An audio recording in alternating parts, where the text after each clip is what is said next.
All right. Good morning. Happy Wednesday. Thank you for getting on our bid room meeting for today, which is already the 22nd of April. Just like that. We started the month, we ended the month. Bam. We are going to do things a little different today. We're trying some new stuff. Let us know what you think. Let us know if it's helpful, and let us know if there is anything else that you would like us to cover in these meetings, because these meetings are really supposed to be for you. They're not supposed to be for me. Yeah, if you're on YouTube, get in the comments. Get all up in our comments. All right, so collaboration is the new currency. Brandon Dawson of Cardone Ventures coined that phrase, and I have been influenced heavily by that statement. I believe that everything we do, we can do bigger, better, and faster if we do it together. We are all here with a unique set of skills, talents, and resources, and when we combine those, we can overpower just about anybody else on the planet, except for maybe Elon. But we're working on that guy. Our mission: 100 contractors to 10 million in annual revenue by 2035. That is a very doable goal. There are 200 and actually, no, I'm sorry. There's over 400 contractors just in California, and there is $280 billion worth of business to be had in California all by itself in the construction space. So this target here is probably a whole lot more achievable than it feels like today. All right, estimating stats. We have crossed the $25 million mark. We are sitting at about 31 estimates for the year. Got 3 out of those 31 have been signed into contracts, and we have 9 more months to go. So a lot more room to run.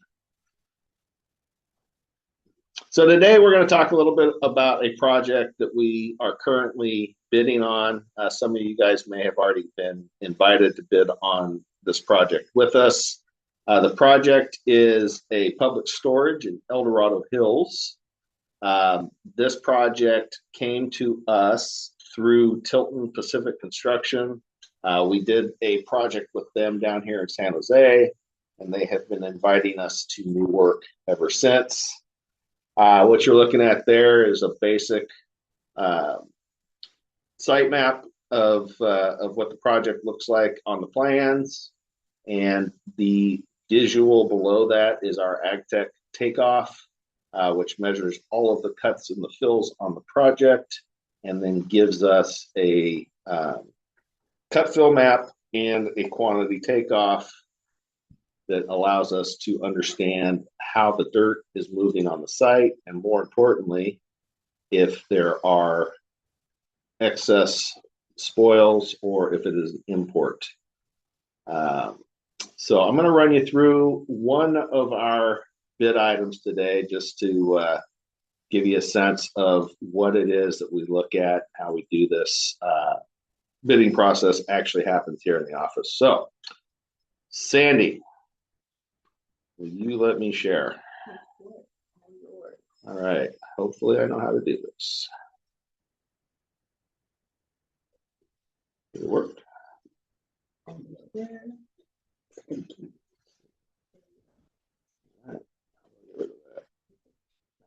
I do want them to see the screen. So the software we use to put our estimates together is called SharpSoft. A lot of you guys have probably seen something similar to this. There's HCSS has a product, Bid to Win, and there's probably 50 more out there that I've never heard of, but this is the one that we use. So we're just gonna, I pull all these bid items together. So this is how our bid items are broken out. All the blues are specific bid items that have sub items in them, and then the yellows are alternates. So we're going to just take a quick peek today at our cut to fill operation. So our cut to fill operation is 37,000 yards. Our crew makeup for that shows up over here. So we've got a foreman. He's always got a truck. We've got a grade checker. He's got a truck. We have 6 operators in this, 2 laborers. We've got a 14-foot blade, which is the motor grader. We have an excavator, a dozer, 2 627 scrapers. We always have a little skid steer hanging around the job, so we always put one in the budget because they always show up. So might as well have the money there to pay for them. With 2 627s, we've got up to a 825 compactor, and then our 4,000-gallon water truck. The program has all of the unit costs populated in here. So as we add or take away from this makeup, that'll give us our calculations all the way across to our total cost. And this particular operation, we're looking at a production rate of about 2,800 a day, so 13 full days of cut to fill. And this magic box will tell us that our unit cost is $6.56 a yard.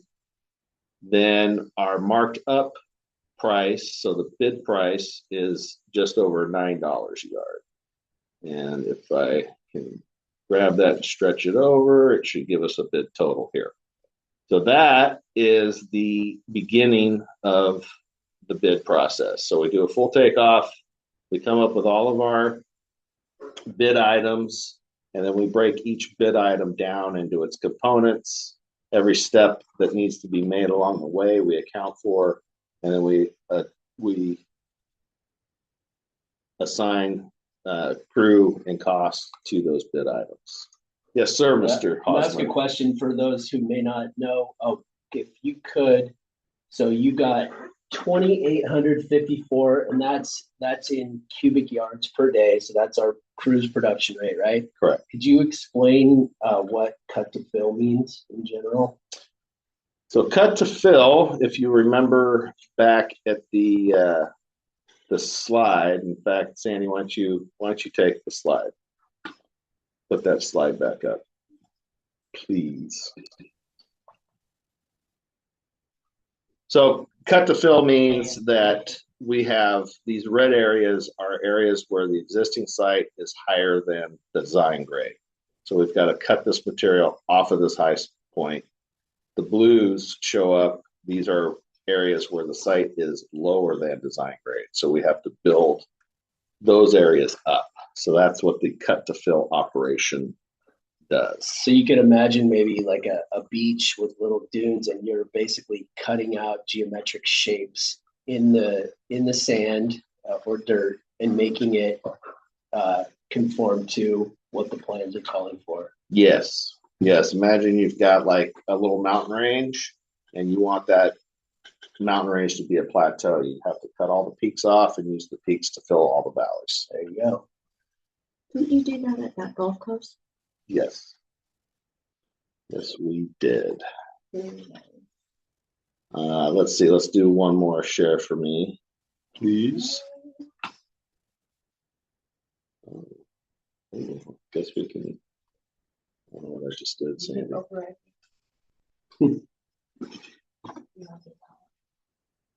You are the weakest link. Goodbye.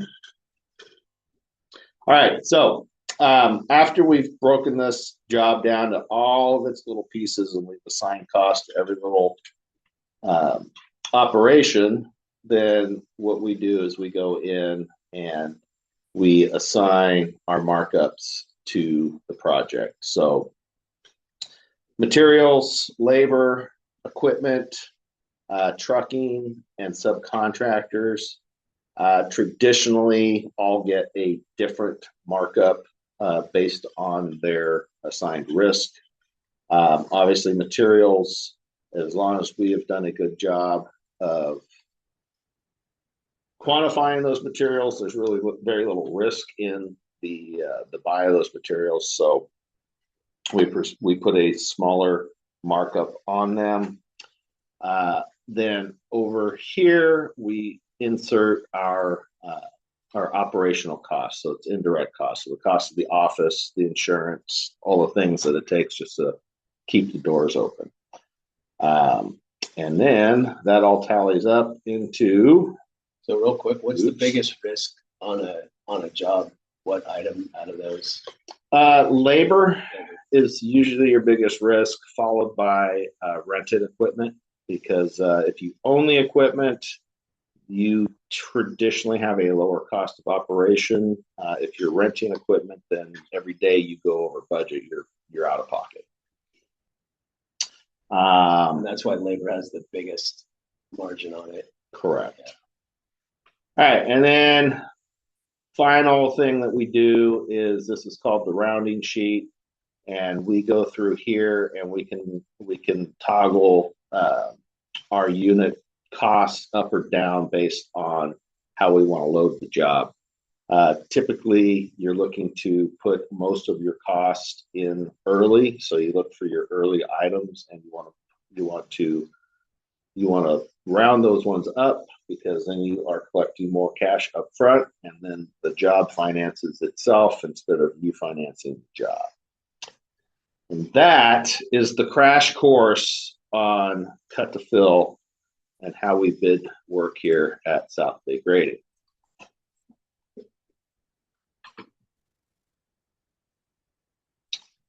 All right, next up, Mr. Hosmer, when to let go. All right. So today I'm going to talk about a concept that we don't do very often. We don't like to do this, but it's that when I say when to let go, I'm referring to when to drop a job off of your bid list that you've been looking at, and things to think about when you're deciding if you're going to allocate a significant portion of your work week to bidding a job. Because as we all know, bidding does cost money, and it's your percentage likelihood of getting the job, depending on who you're bidding to, can be anywhere from 5% to 100%. Yeah, you could know you're going to get it. So here's a couple things that I think about. So number one is risk analysis. So too much risk. What if the downside outweighs the price? So if there's high schedule pressure with unrealistic timelines, vague or shifting scope, bad payment terms, or a project where you wouldn't feel comfortable without a massive contingency just to feel safe, you might want to let it go. You could ask the group, your team, if we win this, do we need a 20 to 30% contingency just to sleep at night? If yes, then you might just move on to the next bid. So pro tip on this, do a formal 5 to 20 minute risk review on every project. So, high impact, high probability items first. If the list of unmanageable risks is too long, then you might want to pass. So that would be doing a scan of the specs, doing a plan flip, and then looking at the contract. That's super important. And that's something that a lot of people they get a contract and they sign it. And that's a huge mistake. Number two is unclear plans, non-existent or conflicting specs. So what this looks like is missing details, conflicting drawings, outdated revisions, or specs that say contractor to verify on everything. Why is this toxic? You can't price accurately, and every change order could become a fight. You're supposed to be protected legally by this, but you still eat a lot of time, possible legal fees, and relationship damage when you get into a lot of change orders. So the gut check question is, can we build this job with the documents we have right now and not get killed on changes? If the answer is no, or probably not, then we should probably drop the job. Number three, non-responsive GC. What does this look like? They don't answer your phone calls, no callbacks. They ignore RFIs. To me, this is an automatic red flag. So, like I just said, what does this actually look like? Your RFIs go answered for days or weeks. Estimator or PM ghosts you, or they reply with price per plans instead of clarifying. the pre-bid communication is the best predictor of how they'll behave during the job. If they can't be bothered now when they need your number, imagine RFIs, change orders, and payment applications later. You could ask yourself, how many times have we chased a GC who is non-responsive in bidding only to get burned on the job? So then number 4 is your gut feel, which is underrated. I feel like I talk about it as the poker read of the GC and their team's demeanor. You should trust your gut and your poker read because it's usually right. So you can see this in a dismissive attitude from the GC, pressure to just get the number in, rude or evasive staff, or a sense that they're shopping bids hard and treating you like a commodity. So why does this matter? Construction is super relationship heavy. A bad vibe almost always means poor management, constant firefighting, or desperation. Sometimes walking away, and when you look back, you will be happy that you said no. So if practical rule for this, if the estimator or PM makes you feel like you're bothering them by asking legitimate questions, they're telling you right now how the job's going to go in the future. So bidding is expensive. Takeoffs, labor pricing, coordination. If the GC is too busy to answer basic scope questions, they're either disorganized or they're not serious about getting clean bids. Rough rule of thumb, you give them one polite follow-up. If there's no answer in 24 to 48 hours, you might consider thanking them and moving on. Your time is better spent on GCs who treat subs as partners, not commodities. You should track ghosted bids for 30 to 60 days. You'll quickly see which GCs waste your estimator's time. Another thing is, if you are going to go after a job with unclear plans, my 6th item is qualify your proposal when the plans are bad and specs are unclear. So you can use language in your proposal such as bid is based strictly on drawings dated X and specifications section Y. Any additional scope required by later revisions or field conditions will be priced via change order. You can say something like assumes all add item here is by others unless clearly shown. Conflicts between drawings and specs will be clarified prior to award. You can also have an exclusions list, which is, I think you need this on every proposal you submit. You should have clarifications and exclusions. So exclusions would be excludes anything ambiguous. Contractor will not proceed with unclear items without written direction and price agreement. So sometimes we'll put anything not, so in our exclusions, anything not specifically included above is sort of a catch-all for everything. You can also list all of the RFIs that you've submitted. So put in your clarifications, RFIs submitted, the date, remain unanswered, pricing assumes, and then you can put your assumption of what you assume. You want to put these qualifiers right in the proposal cover letter or the scope sheet and reference them in the bid. This creates a paper trail and forces GCs to address gaps before award. So you'll win more work and you'll keep more money by being selective. The best subs in the business are known for saying no more often than average, and their profitability shows it. Nice. Very specific. And just to share some examples from our week, we had a project that we were really gung-ho on bidding. Some of you guys might have gotten the bid invite from us for Clark Colony. But at the end of the day, we were not able to put together a winning team to go after the job with. So we had to drop it. And like Aaron said, like for us to drop something that we want is very, very difficult for me. And he kind of laughs at me because he can see it in my face when we're talking about him. It's the Peter Griffin. I can't give it up. I can't give it up. And then, so there's a job. We put some time into it, not a ton. But once we realized that we didn't have a winning opportunity, we passed on it, moved on to other things that we do have an opportunity on. Yesterday, we sat through a pre-bid meeting for another project, and it's a federal job. And the main item of risk, other than it just being a federal job, is the way they wanted to pay for the earthwork item. They have an undefined depth of excavation. So traditionally, you would price that out on a per yard basis, because the deeper you go, the more yards you produce, right? Per cubic yard, right? Yeah, per cubic yard. Well, for some reason, they decided they wanted to price it out on a square yard basis, which means that they're going to pay me the same amount of dollars whether I dig 1 foot deep or I dig 5 feet deep. And so for us, like, if we can't get some clarity on that item, probably going to pass on it, because there's no way to price that risk into the project and likely still, be the low bid. So it's always important to look at the job and the bid item sheets, the way they have them laid out. And then, like Aaron said, you got to go through the specs, and you got to look for things that makes the job a no-go for you. And the earlier you do that, the less time you spend getting excited about it, the less attached you get to it, and the sooner you can move on to something that's real.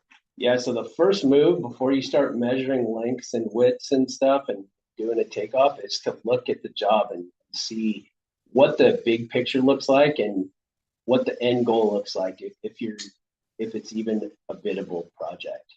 Like Sean said, that we did a calculation on the job where they want to pay in square yards, and each additional foot of depth that we would have to excavate equated out to 2,000 extra yards of excavation. And what is a typical bucket? 3 yards?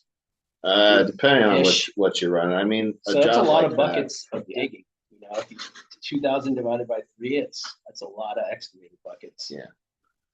Yeah. A Super 10 dump truck load is 10 yards. So it's 200 truck loads per foot. That's not a small feat. So. Right.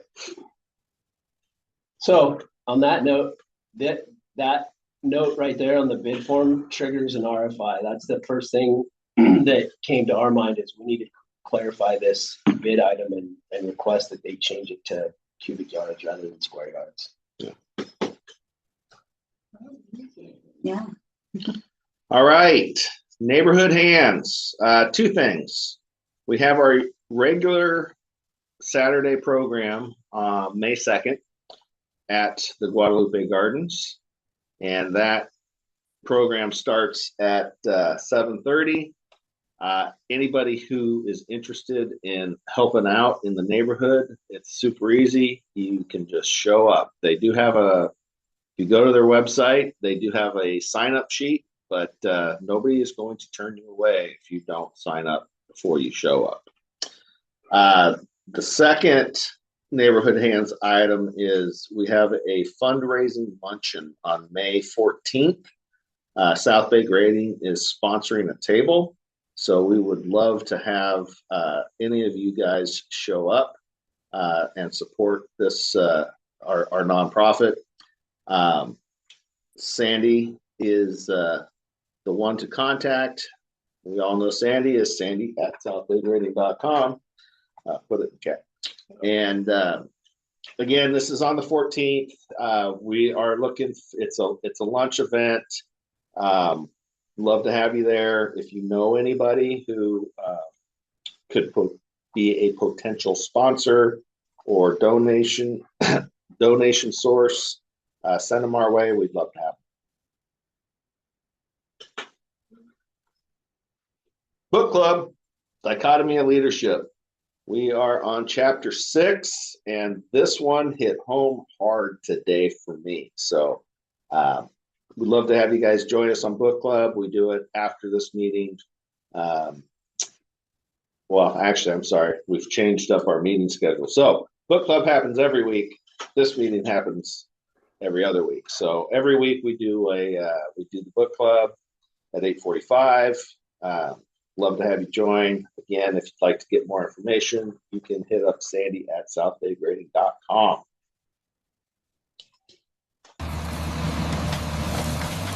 All right.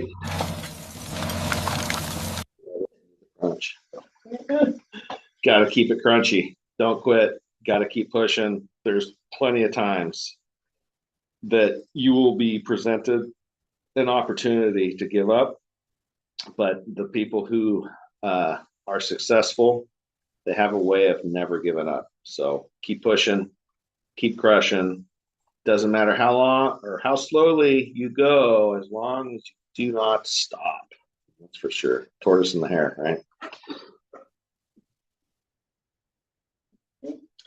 That is it. So let's That's another photo by artist Stephen Hosmer, located in Santa Cruz. San Lorenzo River. yeah, love it. All right. I see a few new names on the board here. Does anybody want to jump on? Just tell us a little bit about yourself and your business, and give you an opportunity to introduce yourself. No? All right. That's okay. CJ, give us an update. Hey, hello everybody. For the new people, I'll give since there's some new people on the call, I'll give let them know what I do. My name is CJ. I'm the founder of a platform called Hammerloop. What Hammerloop does is helps contractors and whatever you want to call workers, laborers, skilled workers, unskilled workers as well, because there's plenty of room for them in the construction industry. Um, Basically, anybody who drives a forklift or digs or welds, the platform helps connect workers and their employers. It does it by location and trade.